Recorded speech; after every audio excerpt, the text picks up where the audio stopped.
তো এখন আমরা বেনারসে আছি, আজকে হচ্ছে সেকেন্ড ডে। আমরা ইয়েস্টারডে ঢুকেছিলাম এখানে, তোমরা সবাই জানো।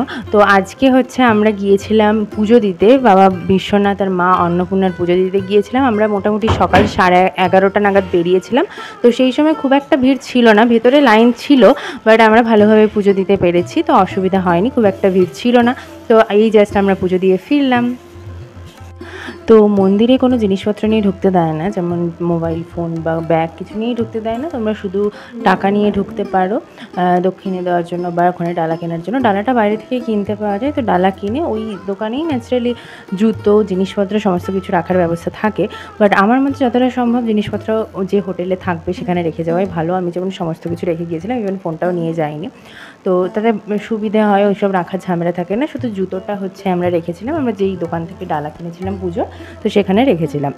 এখানে বিভিন্ন দামের ডালা পাওয়া যায়, যেমন 100 টাকা, 200 টাকা, তো যেমন ইচ্ছে কেনা যাবে। বাবা বিশ্বনাথের জন্য বা মা অন্নপূর্ণা সবার জন্যই ডালা ওখানে পাওয়া যাবে আলাদা আলাদাভাবে। তো ওখানে আশেপাশে প্রচুর দোকান আছে। কিছু কিছু দোকানের দামগুলো ভ্যারি করে, মানে কিছু কিছু দোকানে কম, কিছু কিছু দোকানে বেশি, এরকম হয়। তো 2-3টে দোকান ঘুরে দেখলে মোটামুটি পাওয়া যায় ভালো। আমরা এখন খেয়ে ফিরলাম। আমরা হচ্ছে পুজো দিয়ে আসার পরে পাশেই একটা হোটেল আছে, সেখানেই খেতে গিয়েছিলাম। তো আমরা বেঙ্গলি থালি নিয়েছিলাম, মানে তাতে ছিল ভাত, ডাল, তার সাথে ভাজা, মানে হচ্ছে সমস্ত কিছু সবজি দিয়ে একটা ভাজা ছিল, তার সাথে ছিল আচার আর 2টো তন্দুরি রুটি, আর তার সাথে ছিল একটা মশলা পাঁপড় আর পেঁয়াজ লেবু। তো 160 টাকা পড়েছিল। তো সেটাই আমরা পাশের হোটেল থেকে খেয়ে এই জাস্ট ফিরলাম। আর এরপর আমরা হচ্ছে বিকেলবেলা আবার বেরোবো 5টা 5:30 নাগাদ।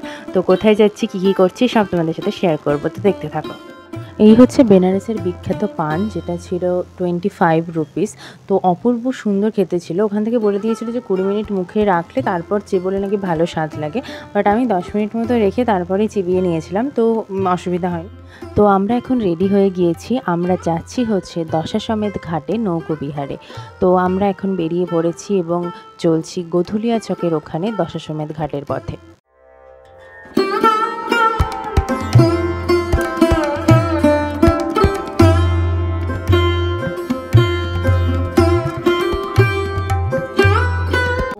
আমরা নৌকোতে করেই ঘুরেছিলাম। নৌকোতে করে ঘুরলে পার হেড 300 করে নেয় এবং ওরা পুরো সমস্ত ঘাটগুলো ঘুরে দেখায়। ওখানে যে 84টা ঘাট আছে, বাট আমাদের বেরোতে যেহেতু দেরি হয়ে গেছিলো 5টা 5:30, তো 6টা 6:30টার মধ্যে ওদের ফিরে আসতে হয়। তো আমরা 40টা মতো ঘাট দেখেছিলাম, বাট 4টে 4:30টার সময় বেরোলে সব ঘাটগুলো দেখা যায়। এটা হলো মণিকর্ণিকা ঘাট, যেটা আমরা নৌকো থেকে দেখতে পাচ্ছি। ওখানে বড় স্টিমারগুলো থাকে, বাট সেগুলো কিন্তু ঘোরায় না, সেগুলো জাস্ট পাড়ে বসে যে আরতি হয় গঙ্গার পাড়ে সেটাই শুধু দেখায়। আর নৌকোতে করে আমরা বিভিন্ন ঘাটগুলোতে ঘুরতে পারবো। স্টিমারে জাস্ট বসে দেখার জন্য ওরা পার হেড 600 করে নেয়, বাট এখানে বার্গেনিং করাটা খুব দরকার। যেমন আমরা 10 জন ছিলাম, আমরা 3000 হতো আমাদের নৌকোতে, বাট আমরা ওটা 2500তে করেছিলাম। যত বার্গেনিং করা যায় তত ওখানে প্রাইসটা কমে। এই হলো গঙ্গার ঘাটে আরতি, যেটা আমরা নৌকোতে বসেই দেখছিলাম।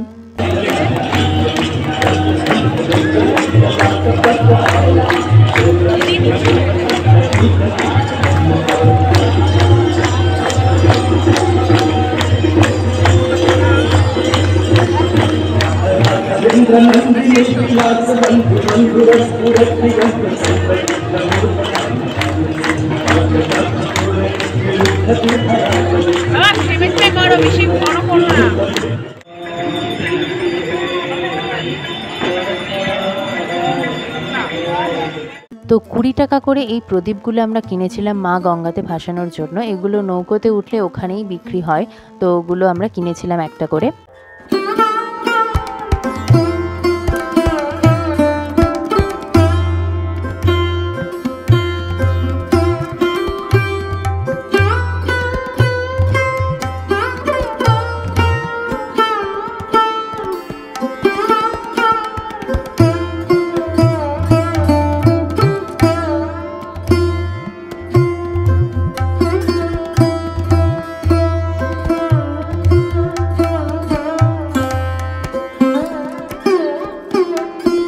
তো আমাদের নৌকো বিহার কমপ্লিট হয়েছে, এবার আমরা ঘাটে নেমে গিয়েছি দশাশ্বমেধ ঘাটে।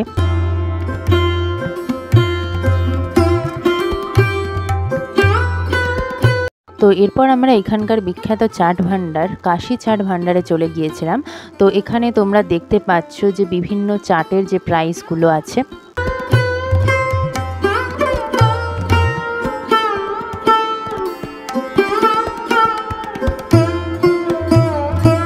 তো আমরা ওখান থেকে নিয়ে নিয়েছিলাম পাপড়ি চাট, যেগুলো 50 টাকা করে প্লেট ছিল। স্বাদ অসাধারণ ছিল, টেস্ট সত্যি অপূর্ব ছিল। তারপরে আমরা নিয়ে নিয়েছিলাম দহি পুরি, যেগুলোও ছিল 50 টাকা করে প্লেট। তো আমরা এই জাস্ট ঘুরে হোটেলে ফিরলাম। তো আজকে আমরা খুবই টায়ার্ড হয়ে গেছি, এবার কালকে কোথায় কি যাব সেটা ডিসাইড করতে হবে। তো আজকের মতো এতটাই, দেখা হচ্ছে নেক্সট ব্লগে। তো আজকের মতো টাটা।